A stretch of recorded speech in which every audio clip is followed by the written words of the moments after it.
ini kan biasa akhir pekan ya, apalagi pekan depan juga sebetulnya pekan pendek begitu, awal pekan juga cukup perdagangan akan libur begitu. Nah biasanya nih di awal pekan apalagi di pekan libur panjang begitu, investor kan cenderung biasa mengamankan asetnya ya ataupun juga dananya begitu di indeks harga saham gabungan, sehingga makanya sekali lagi muncul ya pertanyaan kemarin, apakah sebetulnya IHSG akan menuju ke titik supportnya atau justru malah semakin menguat. Tapi tampaknya pagi hari ini cenderung menguat. Cuman pertanyaannya seberapa kuat hingga akhir perdagangan nanti begitu ya, artinya IHSG tidak diwarnai aksi profit taking dan juga investor yang biasa cenderung mengamankan dananya di libur panjang. Ya, biasanya dengan adanya libur panjang itu, khususnya lagi kita tahu di momen-momen saat ini kan masih agak sulit ya secara konsumsi masyarakat kita dan lain sebagainya. Biasanya orang akan cenderung untuk, bahkan ada sampai dia mantap makan tabungan ya, untuk mengurangi porsi tabungannya untuk konsumsinya, konsumsi rumah tangga, untuk keluarga dan lain sebagainya, membeli sembako dan lain sebagainya.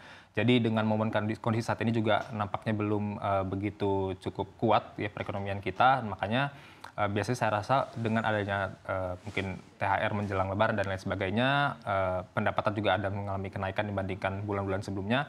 Saya rasa aksi profit taking juga saya rasa akan berpotensi terjadi pada hari ini, perdagangan pada hari ini, meskipun mungkin tidak yang benar-benar membuat IHSG sampai anjlok mungkin 0,5% dan sebagainya, tapi saya rasa mungkin tidak sampai kayak mengalami apresiasi mungkin 0,5%, saya rasa agak cukup sulit ya untuk belakangan ini, karena ya kembali lagi kenaikan cukup signifikan.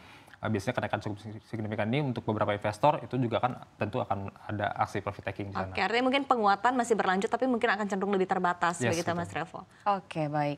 Lalu selain sentimen yang juga sudah ditanyakan oleh Iva tadi, bagaimana pada saat ini kita menuju ke libur panjang, kemudian juga di samping pidato dari Gubernur The Fed sendiri, ada satu lagi sentimen yang juga perlu diperhatikan begitu ya oleh investor, yaitu di mana baru saja kemarin ada realisasi cadangan devisa. Apakah memang hasil dari realisasi cadangan devisa yang diumumkan oleh Bank Indonesia kemarin juga menjadi sentimen kuat bagi IHSG pada hari ini? Ya, cadangan devisa biasanya erat kaitannya dengan yang namanya pergerakan nilai tukar rupiah gitu ya. Tapi secara umum sebenarnya kan cadangan devisa Februari ini 144 billion USD. Jadi turun cuma kurang lebih 1 billion USD dari 145 billion USD. Jadi sebenarnya penurunannya tidak begitu signifikan juga. Masih dalam kategori yang cukup baik untuk pembayaran utang luar negeri dan sebagainya. Jadi kan dari BI sendiri mengatakan memang 1 billion USD ini digunakan untuk pembayaran utang luar negeri, seperti itu. Jadi penurunannya sebetulnya tidak begitu signifikan. So far angka 100 di atas 135, di atas 140 billion USD itu masih cukup baik.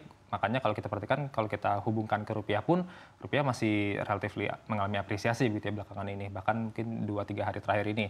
Dan juga bagi IHSG nampaknya juga ya mungkin itu jadi sentimen positif, tapi bukan yang benar-benar jadi pendorong utama. Saya rasa yang pendorong utamanya adalah dari pernyataan The Fed itu sendiri.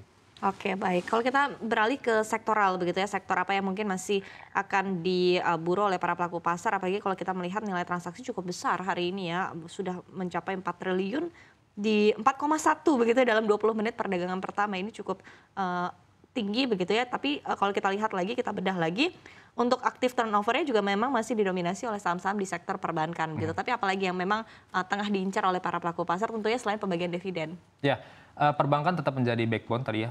Perbankan itu sekitar 30%-an lebih backbone dari IHSG.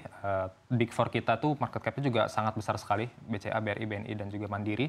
Kemudian selain perbankan mungkin yang bisa diperhatikan tadi ya mendekati dividen, biasanya itu saham-saham call ada mengalami kenaikan karena biasanya dividen per share dan juga kalau kita hubungkan ke dividen yield-nya juga cukup besar, bahkan di atas 5% gitu ya. Kemudian selain itu kalau kita berkaca di Maret dan juga Lebaran di April itu akan berhubungan dengan yang namanya retail dan juga saya rasa poultry juga jadi cukup menarik ya karena biasanya untuk Lebaran itu disajikan seperti opor ayam dan lain sebagainya. Jadi poultry sektor juga cukup menarik. Dan juga saya rasa untuk spend dari masyarakat sendiri itu berhubungan dengan yang namanya e-commerce dan juga nanti kalau kita tarik lebih panjang lagi, kalau e-commerce itu kan berarti berhubungan dengan transportasi dan logistik gitu ya untuk mengantarkan barang. Jadi saya rasa transportasi dan logistik ini menjadi sektor yang cukup menarik juga karena ya untuk mengantarkan barang ini cukup, saya rasa trafficnya cukup besar juga dan selain itu juga mungkin yang berhubungan dengan tol ya karena arus mudik dan lain sebagainya itu juga seharusnya akan menaikkan revenue dari saham-saham yang berhubungan dengan transportasi tol seperti itu.